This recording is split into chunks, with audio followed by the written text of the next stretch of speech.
अज़ीज़ान मन आपको आपके भाई आदिल राजा का सलाम पहुंचे। मैं आपको सोल्जर स्पीक्स के ऊपर खुशामदीद कहता हूँ। ये जो दुनिया जिसमें आप रह रहे हैं, इसमें अगर आपको लग रहा है कि बस आपके गली मोहल्ले के अंदर जो दुनिया है या आपके शहर के अंदर जो दुनिया है या आपके मुल्क के अंदर जो हो रहा है, वही आपकी दुनिया है और जो आपके खित्ते में हो रहा है या जो दुनिया में हो रहा है उसका आपके ऊपर असर नहीं पड़ता, तो आपकी बहुत बड़ी गलतफ़हमी है।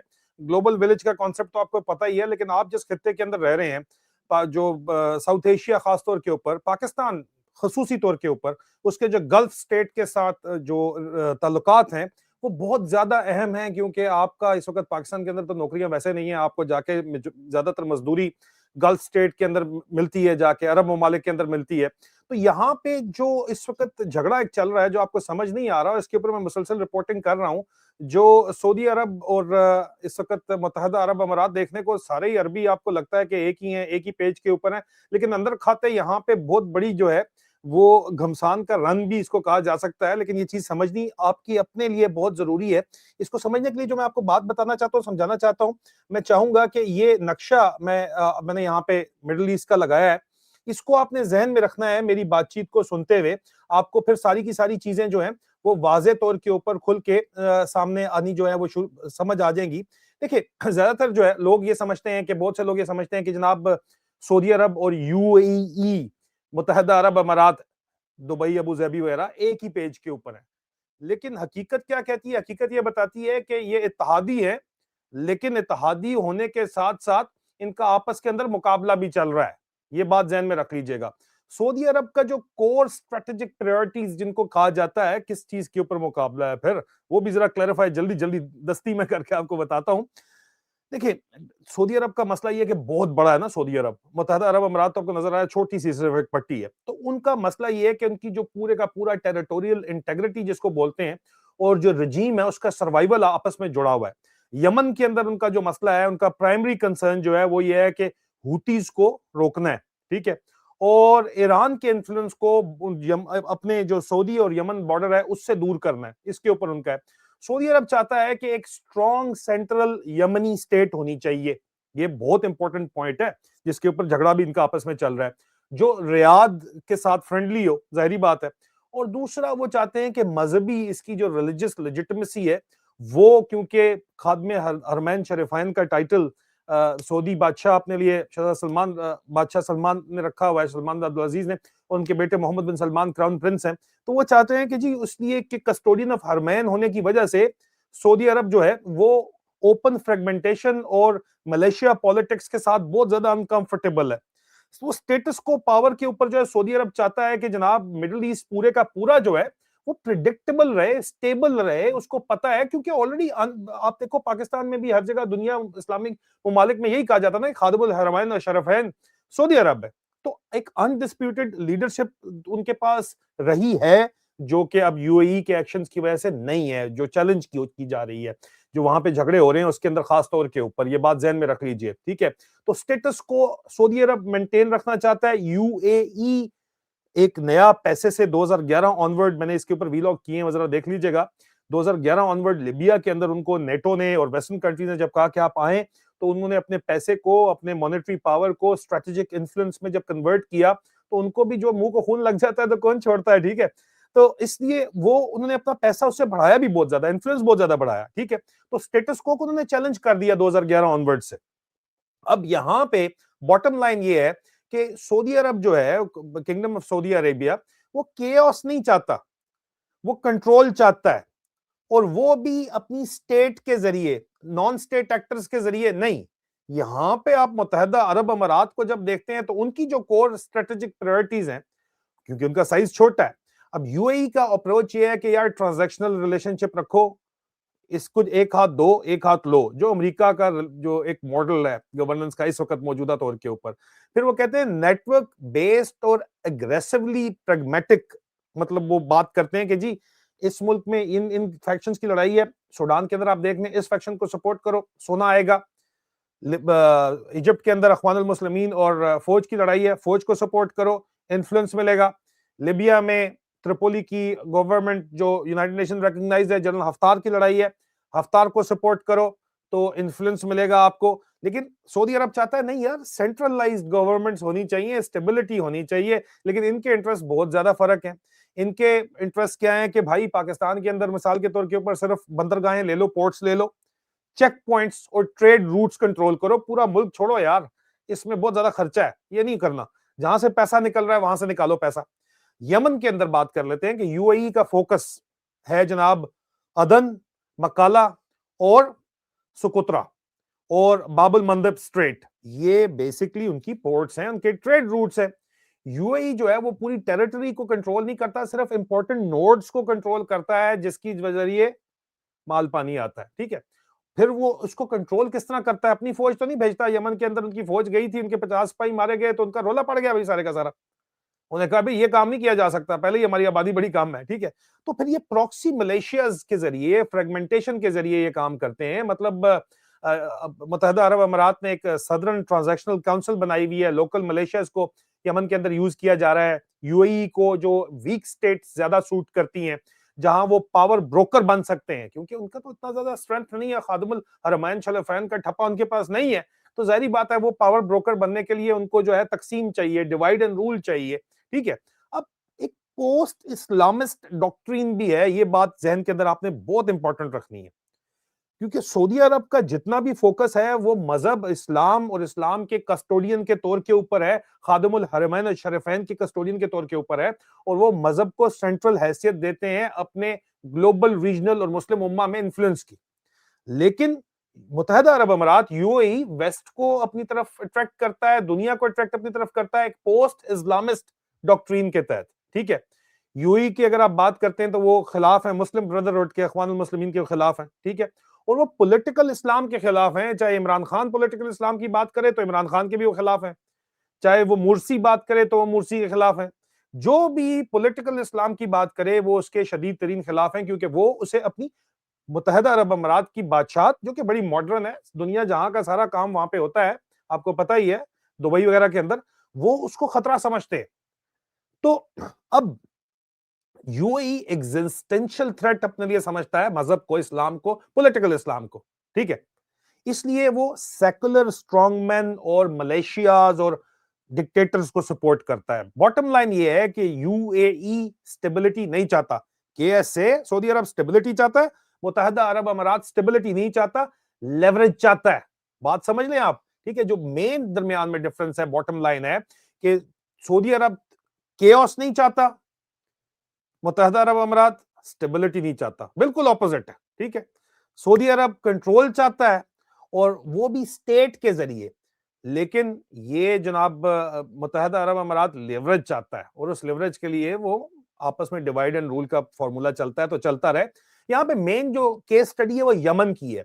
यमन जहां पे बहुत ही वाजे तौर के ऊपर सऊदी अरब और या मोहम्मद बिन जैद और मोहम्मद बिन सलमान की जो लड़ाई है, या सऊदी अरब और मुत्तहदा अरब अमारात की जो लड़ाई है, या एक बेदुइन राइवलरी है, अलाइज तो वो हैं लेकिन कॉम्पिटिटर भी है ना दरमियान में, जो इनका आपस का मुकाबला है वो बड़ा खुल के सामने आ जाता है। यमन वो जगह है जहां सऊदी अरब और यूएई हैं तो एक ही कोalition का हिस्सा है, मतलब दोनों इत्तेहादी भी हैं, मगर दोनों के जो ऑब्जेक्टिव्स हैं वो टोटली ऑपोजिट्स हैं, और ऑपोजिट ऑब्जेक्टिव्स के साथ वो लोग फाइट कर रहे हैं।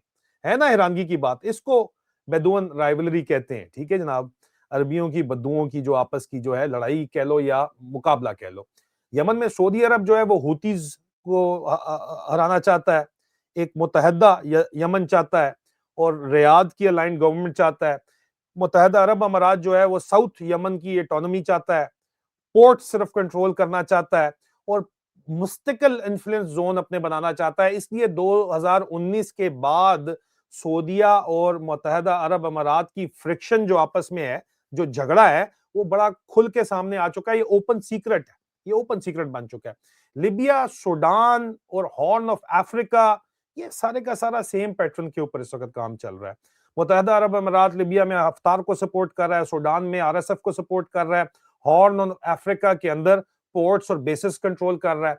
सऊदी अरब जो है वो जरा मोहतात है, बहुत ठीक ठाक मोहतात है, वो डिप्लोमेटिक कवर के अंदर काम कर रहा है, और वो फाइनेंशियल स्टेबलाइजर के रोल के ऊपर जो है वो सामने आ रहा है, ठीक है। मुत्तहदा अरब अमारात जो है वो वाजे तौर के ऊपर एक बहुत ही फॉरवर्ड लीनिंग डिसरप्टर के तौर के ऊपर सामने आ रहा है, कि यार ये इन्होंने हर पंगे के अंदर इन्होंने शामिल होना होता है। पाकिस्तान के पंगे के अंदर भी ये शामिल है। इमरान खान के खिलाफ जो पंगा हुआ है उसके अंदर भी वो शामिल नजर आते हैं, ठीक है। सऊदीया रिलक्टेंट स्टेबलाइजर है। इमरान खान के मुतल्लिक मोहम्मद बिन सलमान ने बारहा पाकिस्तान की मिलिट्री एस्टैब्लिशमेंट को ये बावर कराया है कि उसको नुकसान नहीं पहुंचना चाहिए और कहा है कि उसके साथ मामला सेटल करो, लेकिन यूएई दरमियान में आया था, कहता कोई लोड़ नहीं, असी थोड़े नाला। ये जो कहानी है यहां पे आपको समझना कि पाकिस्तान का जो प्रॉब्लम है उसमें पाकिस्तान में आसिम मुनीर के साइड के ऊपर खड़े हैं जनाब। सबसे पहले ये देखें, अब इसको पाकिस्तान से जोड़ लें अगर इस मामले को, तो यहां डेंजर जोन शुरू होता है, ठीक है। पाकिस्तान का जो एक ट्रेडिशनल अलाइनमेंट है वो सऊदी अरब के साथ है, रिलीजियस लेजिटिमेसी लेने के लिए। जाहिर बात है पाकिस्तान के अंदर मदरसे जो है, मदारस हैं, पाकिस्तान के उलमा हैं, उनको सऊदी अरब अरसा दराज से सपोर्ट करता चला आया और उनका एक बहुत स्ट्रॉन्ग इन्फ्लुएंस मौजूद है। सुन्नी पाकिस्तान मेजॉरिटी है, डोमिनेंट मेजॉरिटी है, तो उनका बड़ा हैवी किस्म का इन्फ्लुएंस मौजूद है। जो लेबर डायस्पोरा है पाकिस्तान का, वो सऊदी अरब के अंदर जो है वो काफी तगड़ा है। और सऊदी अरब जो है वो पाकिस्तान को मतलब स्ट्रेटेजिक डेप्थ भी मौजूद है, पाकिस्तान को अपनी स्ट्रेटेजिक डेप्थ के तौर के ऊपर भी यूज करता है। लेकिन अब पिछले चंद सालों के अंदर, खसूसी तौर के ऊपर पिछले 3 साल में, यूएई ने, मुत्तहिदा अरब अमारात ने फौरी कैश प्रोवाइड किया है पाकिस्तान को। जब ये एसआईएफसी और बातें कर रहे थे तो फौरी कैश जो है वो इनको प्रोवाइड किया गया। और ये जो कैश प्रोवाइड किया गया ये ऐसे नहीं हो गया, ये ओवरनाइट नहीं हो गया। ये जो पिक्चर्स आपको नजर आती हैं, आप देखिए कि मैं इसके ऊपर जरा आपको ये पिक्चर दिखा दूं ताकि आपको जरा आइडिया हो जाए। ये ऐसे नहीं बार बार इसको दिखाते हैं, शेयर करते हैं।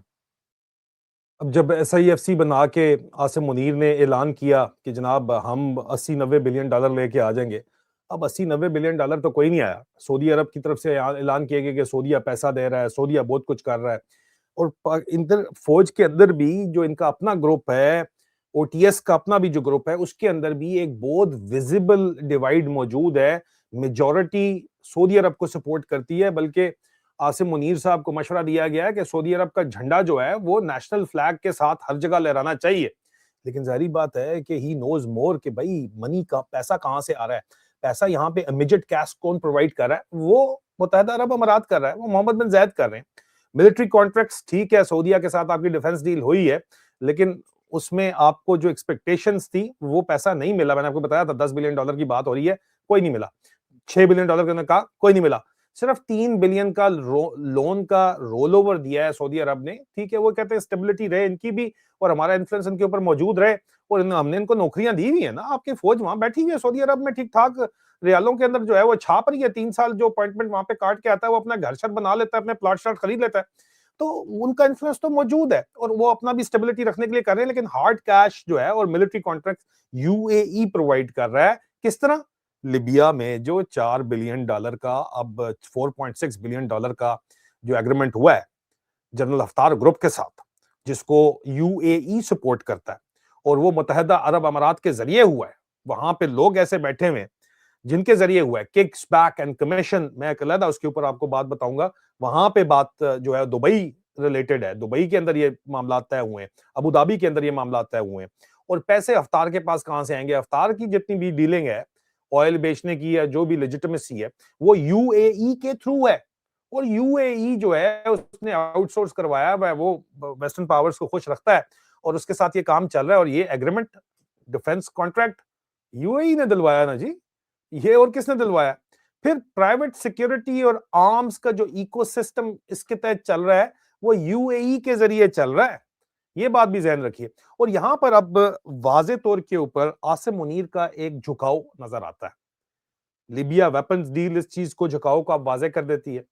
मोहम्मद बिन जैद का पाकिस्तान का विजिट भी इसको बड़ा वाजे कर देता है। मोहम्मद बिन सलमान के ऊपर ये कितने अरसे से कह रहे हैं अभी आए, अभी आए, अभी आए, अभी आए। अब अगर उनको राइवलरी के तौर के ऊपर दिखाएंगे जी मोहम्मद बिन जैद आ गया तो आप आ जाएं, आता है नहीं आता, उनकी भी आपस में उनकी भी बड़ी ठीक ठाक जो है जिद्दी लोग हैं, वो भी इतना आसान काम नहीं है। लेकिन आया तो ये है, मोहम्मद बिन सलमान के ऐलान करते रहे और मोहम्मद बिन जैद आ गया। फिर मुत्तहिदा अरब अमारात is the only willing investor Pakistan की अनस्टेबल, गैर मुस्तहकम सियासी सूरत हाल के अंदर, सियासी अदम इस्तेकाम के अंदर और माशी अदम इस्तेकाम के अंदर सिर्फ मुत्तहिदा अरब अमारात ही है जो कि इन्वेस्टमेंट करने के लिए तैयार है। प्रॉब्लम यह है कि यूएई का जो स्ट्रेटेजिक ऑब्जेक्टिव पाकिस्तान के लॉन्ग टर्म इंटरेस्ट से नेचुरली अलाइन नहीं है। ये नेचुरल नहीं है काम जो हो रहा है, प्लीज ये बात समझिए, ये समझना जरूरी है, इसलिए हम बात कर रहे हैं। ये दिस इज अननेचुरल। मुत्तहदा अरब अमीरात हमेशा तकसीम, डिवाइड एंड रूल के फॉर्मूले के ऊपर, साम्राज्य निजाम के ऊपर काम कर रहा है, फ्रेगमेंटेड रीजन्स में थ्राइव करता है हमेशा। पाकिस्तान को फ्रेगमेंटेड रीजन इस वक्त नहीं है, लेकिन आगे जाके हो सकता है। ऑलरेडी फ्रेजाइल फेडरेशन है पाकिस्तान इस वक्त, बहुत नाजुक हालात है पाकिस्तान के अंदर। खौफ है कि जनाब इंडिया आ जाएगा और इंडिया जंग की तैयारी कर रहा है और पाकिस्तान टूट जाएगा। आपकी अपनी हरकतों की वजह से टूटेगा, खुदा ना खास्ता मेरे मुंह में खाक जो हरकतें चल रही हैं। अब यहाँ पे स्ट्रेटेजिक वार्निंग मैं आपको दे दूं, ये हाथियों की लड़ाई में चूंटियां रगड़ी जाती हैं, क्लैश ऑफ टाइटन्स है, और पाकिस्तान इसका कोलैटरल डैमेज बन सकता है।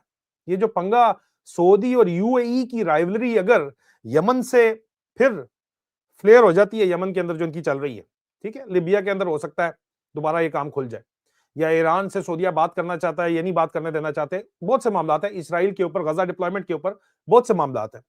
ईरान इसराइल एक्सेस से जुड़ जाती है जाके दोबारा ये यूएई और सऊदी राइवलरी, या रेड सी क्राइसिस इंटेंसिफाई हो जाता है। अब मेरे पास इतना वक्त नहीं है कि मैं उसको मजीद एक्सप्लेन करूं, तो पाकिस्तान न्यूट्रल रह भी नहीं सकता इस वक्त। तो न्यूट्रल बन के बैठे हुए हो आप, फिर आप न्यूट्रल नहीं रह सकते। और यूएई साइड खुल के अगर आप लेंगे तो आप अफोर्ड भी नहीं कर सकते यूएई की साइड खोल के लेना। हाँ ठीक है, आपके जर्नलों से लेके, जजों से लेके, सियासतदानों तक सबकी प्रॉपर्टीज दुबई के अंदर पहला डेरा है, इसमें कोई शक नहीं है, लेकिन आप फिर भी खुल के राइवलरी सपोर्ट नहीं कर सकते। डिफेंस डील आपकी सऊदी अरब के साथ है, ठीक है। और जो भी शख्स फॉरेन पॉलिसी को पर्सनलाइज करेगा और एक पैटर्न पे ओवर डिपेंड करेगा, जो इस वक्त किया जा रहा है इस लड़ाई के अंदर, वो अक्सर जियोपॉलिटिक्स की कैजुअलिटी बन जाता है। बात समझ लें मैं जो आपको बता रहा हूं। अजीज, यहां पे एक मजीद बड़ी इंपॉर्टेंट जो बात है, जो मैं चलते चलते आपके साथ करना चाहूंगा, और उम्मीद है कि काश के तेरे दिल में उतर जाए मेरी बात, वो बहुत जरूरी बात जो है वो समझ लीजिए।